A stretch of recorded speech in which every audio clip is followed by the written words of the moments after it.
and he's putting us under pressure now. We get blue flags because one of the DPI cars is just behind us. That is one of the Ligiers that I put into the DPI class. Oh, as I run wide here and onto the grass. Oh, Phantos through and I half spin the car.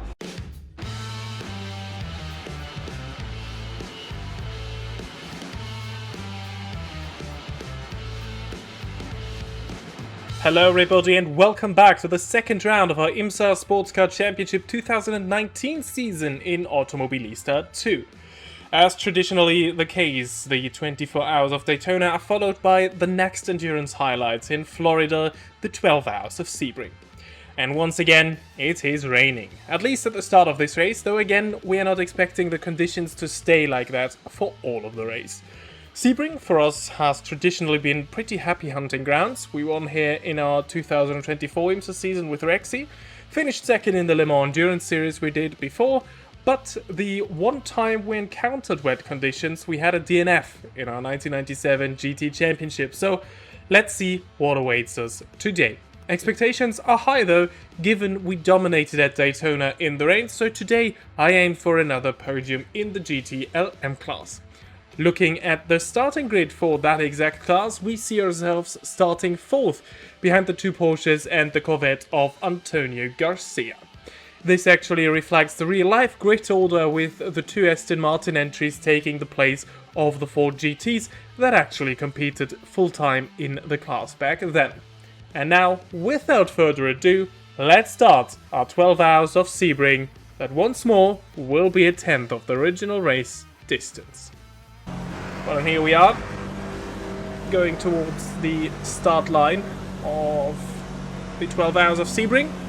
Already, like it is often the case with the rolling starts in Automobilista 2, we have passed two of the cars which should have started ahead of us. We're just behind one of the Porsches, but down our inside is... who was that? I think John Edwards in the number 24 BMW. Yes, he briefly took the lead. Now it is a Porsche again in the race lead. Can't see which one of the two it is. As we run into the back there of Edwards, which is a bit of an issue because already visibility pretty poor. Our teammate there goes through as well, Ross Gunn. So now we actually are in the position that we should have started this race at. And now Antonio Garcia around our outside. On the wall, run towards the hairpin.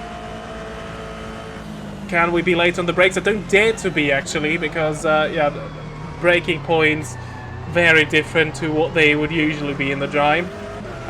Sebring, since it came into the game, I think it was late 2024. That's the 4th time we already race here. So it has become one of the most frequented racetracks in these historic racing seasons for us, which I guess is no surprise given that we had a lot of endurance focus lately. But yeah, the opening lap has not gone to plan really, as I'm still struggling with the grip and with finding my way around this wet circuit.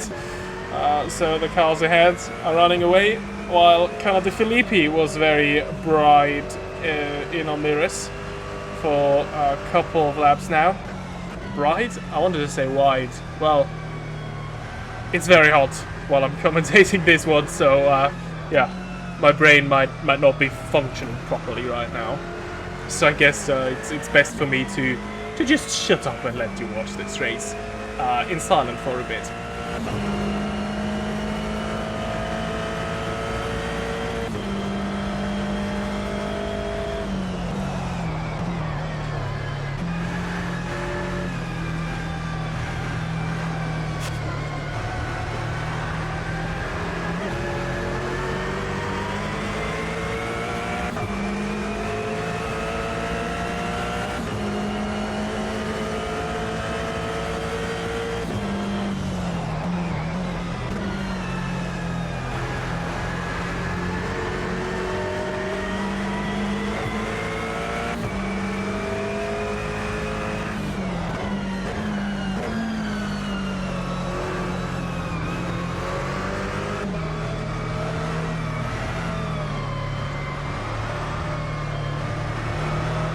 And look at that, we found our way past Garcia again, and then on the straight towards the hairpin, we are alongside our teammate. He will have the inside line though. He will have compromised his exit with that inside line. Try to be later on the brakes. Will he run us out of road? No, he leaves us the space, but still he gets the better exit. Situation not over yet.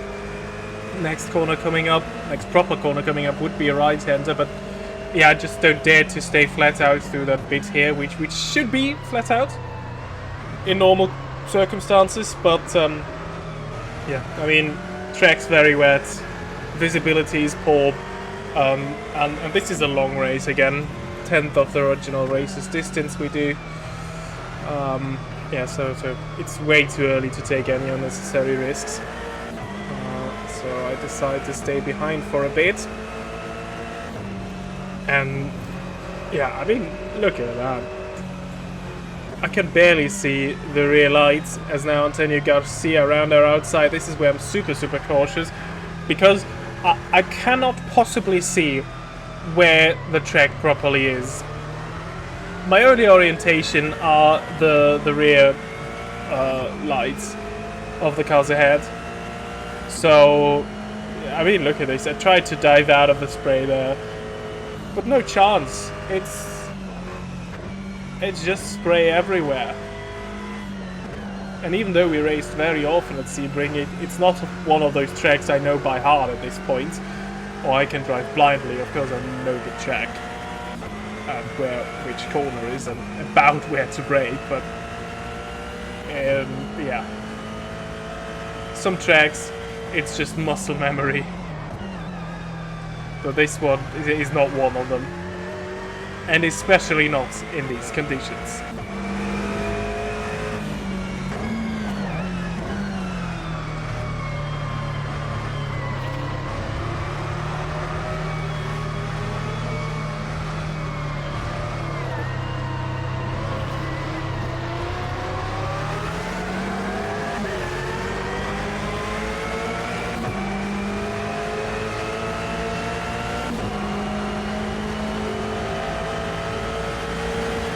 Look at that, this time I managed to be on the inside of someone into the hairpin. Antonio Garcia, he's already behind, and look at that, this is Lawrence Fantor, who we might also overtake. He's still alongside, no, he's dropped back. He did get a bad exit, and we are up to P3, the podium positions already.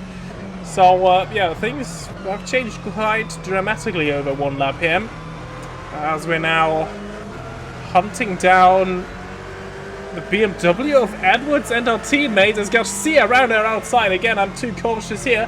I try to dive down the inside though on the very next corner. But he keeps the position though. He almost loses it on the curb. A bit of wheel spin, I guess, there. As he ran wide. And I tried to follow my teammate who had an off-track excursion there. Don't know if he even caught that with these conditions there. It's really hard to see. This is really really a dangerous situation, as I already said. I'm focusing on the rear lights now that are indicating me where the track roughly is, and then if your teammate just runs off the track, gets very close to the wall, it doesn't help the situation that we're currently in. As now, look at that. Oh, very wide entry there through Sunset Bend. But around the outside of Garcia, and even round the outside of our teammate, we go. So that might be a line to continue with through the final corner, as we are very close, very close to actually being able to attack the BMW that is leading the race of Edwards. RE1 wide though, through turn 1, and that's Ross Gunn back through. But that battle is far from over. Unfortunately, the BMW dropped down multiple places. BMW struggling very hard with their M8 in Daytona, especially with the rainy conditions. As look at that, we get a better exit on towards that somewhat long straight, and past Ross Gunn we go, and back into the race lead. Now it's just about getting the hairpin done. And we are up to the race lead. At least for the moment. And I was actually extending that race lead as he joined me 5 minutes later. But then I have a lockup here. And then there is a lot of aquaplaning on the off the road there. Runoff was the word I'm searching for. Again, I apologize. It's over 30 degrees in my room right now. And, yeah. I'm begging for that heat wave to stop, honestly. I wish conditions right now here were as bad as they are in game. But talking about the conditions, the rain is decreasing. And so are the chances of Garcia winning this race, as once more out of Sunset Bend we get a good exit. We retake that position that we lost after our spin. Though Garcia is having a look down our inside into turn 1. We shot that door in his face though. Oh, but I almost tried to carry too much speed through turn 1. I just hang on to the road, but yeah, that was a bit of a close encounter there. And then, about 20 minutes into this race, we see one of the GTD cars coming out of the pits, and I can tell you, he is changed on to slicks, that Porsche. And this might be a consideration, so let's watch how he does. The rain has stopped now. In some parts of the circuit, like there, where I just ran wide, it's still very, very wet. But in other parts, like here, there definitely is a dry line. We need to be wary of the puddles. They have been added into AMS2 again after the latest big update that also brought the 2000s Formula cars. And immediately I'm beginning to struggle on those wets. I feel that the grip is not how it should be. The car feels a bit lazy through the corners now. And Garcia takes that to his advantage as he takes the lead in the GTLM class. And look at that little Porsche, that GT3 Porsche, is staying with us. Which, under normal circumstances, you shouldn't do. But I think the slicks are doing wonders for them. So, right now, in my head, I'm debating with myself whether I should come in or not. Or wait one more lap. And I decided to wait for what Garcia does. At least that was the original plan. But yeah, here I decided, okay, if that GTD is keeping up with us, these puddles can't be too bad. I mean, there was a small one, but it's on a straight, so it should not be an issue. We even let that Porsche through, look at that. And now he's getting past Garcia as well, but Garcia stays out. So we are the first of the GTLM cars to come in for slick tires and of course also a full tank of fuel again. So we top that one up. We were not the only one. One of the, oh dear, is out of the pit box. I half spin into the wall. It's still pretty wet in the pits. Should have been careful on the throttle then. Lose a bit of time maneuvering the car back into the correct direction away from the wall. But yeah, one of the Porsches also came into the pits to change for slicks. This is now very treacherous because off the line there still is lots and lots of water. We come out in the middle of the GTD field. Behind us now the P1 Motorsports Cars Maximilian Bug. And this is one of the corners where there's still a lot of water, and we immediately realize that as we just keep it out of the wall when yeah, the car just wouldn't turn anymore, just sliding off the road. That is textbook aquaplaning for you. But towards the end of that lap, the advantage was clearly detectable. As past that GTD we go once more. Out the final corner. And this is something I had not caught the lap earlier. There are also puddles there, but I didn't realize because the lap prior I immediately went into the pits. That was a brown pants moment here. But luckily I kept the car pointing in the right direction. So from now on it is crucial to put in good lap times, not make any mistakes, be wary of the 3 spots where there is still a bit of water, but the rest we should be faster than anyone else. This is the most difficult corner here. Afterwards, pretty much everything is fine or about fine.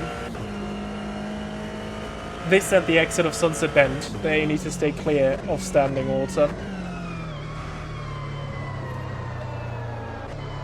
Oh, yeah, that was not good by me, but that was my own fault. And immediately we are under pressure from, I think this is Fantor, who also was in the pits for slicks, and he's putting us under pressure now. We got blue flags because one of the DPI cars is just behind us. That is one of the Ligiers that I put into the DPI class.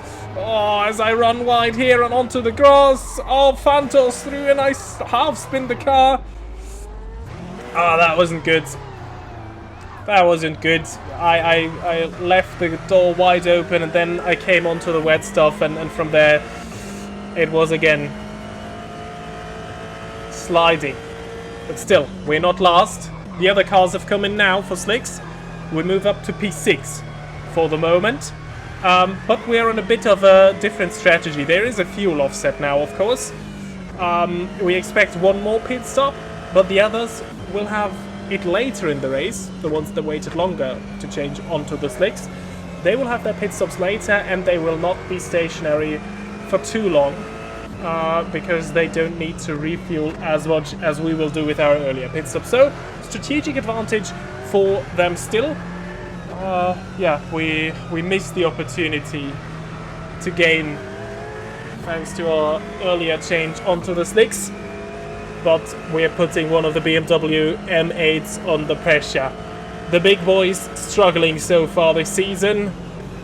And Edwards here is no exception. He briefly led this race for a couple of laps early on, but into the hairpin we drop him down to P6, and ahead of us we can see the next 2 cars already, so we are still very much in a fight for the podium. But for now, let's watch our mirrors. We have to let one of the DPIs through, and that might always be an opportunity for Edwards, who is still looming large. And that image of an aggressive looking BMW with its headlights and the nostrils, that is a fearsome sight. Look at that. But for now, let's let the caddy through. He'll be quicker. He's been passed a couple of times into this corner. No chance for the BMW though. So, we stay in 5th and are focusing now on the job ahead again. And for quite some time we were slowly gaining, but not too much, until we have a bit of a hairy moment here. Lots of lapping and traffic ahead of us, and then somebody spins. That is one of the GTD Porsches. The Ligier slams on the brake just ahead of us, and we just managed to avoid that rear.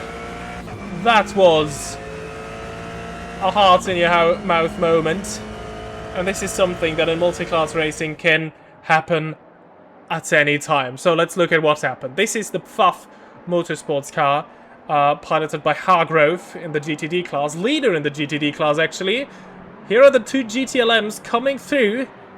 He loses it while there were 3 wide. Makes contact with the wall.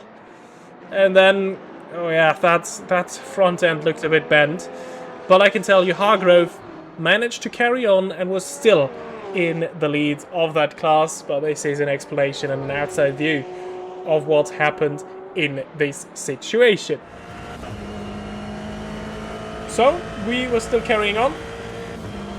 We were getting quicker and quicker, and we were gaining on the cars in front, which is our teammates, and I think that's Oliver Gavin, in the number 4 Corvette. Garcia, who finished second in the opening race, he's currently leading.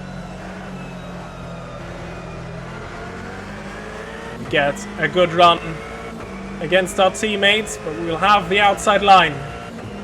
Can Gavin somehow help us by blocking him? He's kind of blocking us both there, running in the middle of the road. I wanted to see if there's a chance for an up and under, but there wasn't, so we have to stay behind, at least for the moment.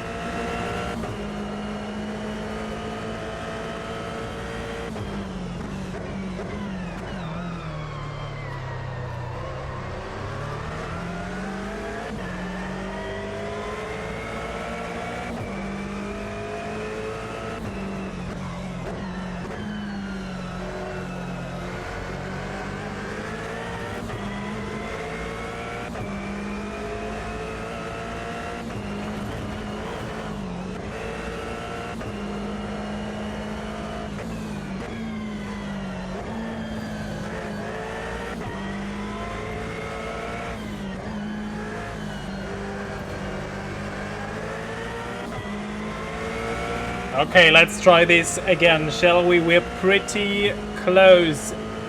Out the penultimate corner towards Sunset Bend we go, and already you can guess why that corner has that name. As it's getting later on the day, bit of a moment for our teammate, and while I'm busy watching him, I almost miss, or I do miss, the wall coming closer and closer towards us. I was trying to go as wide as possible if he had spun out. And then, well, I make a bit of contact with the tire barrier there. Luckily, you can see it, no big damage at least. Maybe there's a bit of bodyworks damage that shouldn't slow us down. But the main thing is the suspension is alright, so yeah. We live to fight another day, as now they're getting in a bit of trouble with that Tequila Patron car. Poor exit for Gun. And after almost both of our races ended, we move up to P4. Our next target, the Corvette of Oliver Gavin. And maybe we can salvage a podium out of this. But remember, we're probably on a strategic disadvantage now. No new rain is expected. And we will have to come in earlier than all the cars around us now.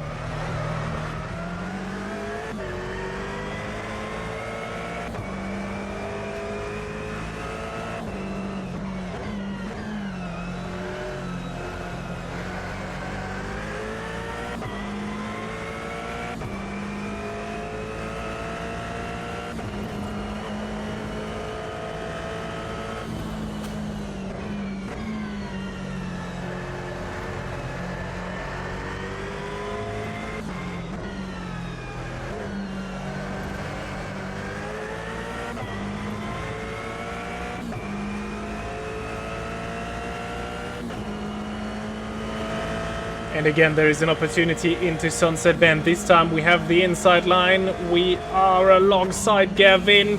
He's later on the brakes, compromises our angle at the entry there. And then I think he is safe, even on the main straight. But the hairpin has become our favorite overtaking spot today, as we are going at an alternative line, or the corner ahead of it at least. We're using an alternate line there with a later apex and a wide entry. At the beginning this was to avoid the standing water at the apex, but now I'm still finding that we're quicker with this. Look, this is the line that I'm taking, while Gavin was hugging the curb there on the inside. And that once more gives us a good exit. We're super close. We have the inside. We are a bit later on the brakes than Gavin, and we are through up to the podium places. And even while the three of us were battling, we still caught up to Fantor, who is now second on the road. And yeah, the advantage of his earlier pit stop onto the slicks slowly being negated. So I think we're on the same strategy as him. Let's see if we can beat him.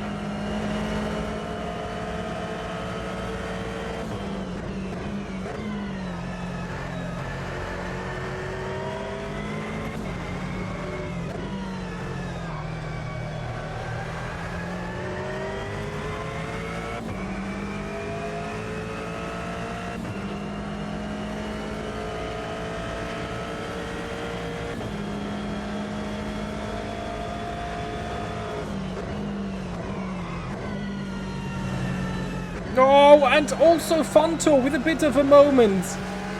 Makes contact with the inside wall there again. I'm too busy watching it to actually take advantage of that situation, as once again I come very close to one of the walls there and I have to lift off the throttle. But he is nervous. He's making mistakes. There is a huge opportunity for us, especially considering our favorite overtaking spot is coming up. But we're under pressure from Gavin, who takes the inside and now blocks the apex of that corner a bit. This time we're not too close because I was busy watching my mirrors this time around. We're still gaining a bit there. But I decide to still go for it. That is a massive lunge. We lock the tires a bit, but anyway, it won't be too bad because our pit stop is not too far away, and we move up to second. So a good couple of laps that we had there. Oh, double waved yellow, but I think it was for something behind us. Yeah, good couple of laps there. We made it from P5 to P2, but then, as already mentioned, we have to come in before everybody else does, except for Phantom. We leave the pits in P7, second to last in our class, but the others will all have to pit as we're racing into the sunset now with just under 20 minutes to go. We can go to the end now, all the others still with one stop to come, but it will be later. They have a lighter car now and their stop will be shorter than ours. Let's see how many laps it takes them to come in. And here we are then. Look at the top left. 7, 6, 4, 3. 4, 3. There we go. And look at that. Garcia just coming out of the pits and we even sneak ahead of him. Unbelievable stuff. Garcia was leading the race before we all came into our pits, so somehow we still jumped them. The undercut worked despite us having a heavier car, so I don't know what they were doing with their pit stops. I have certainly not underfueled my car, but we might be in the race lead here.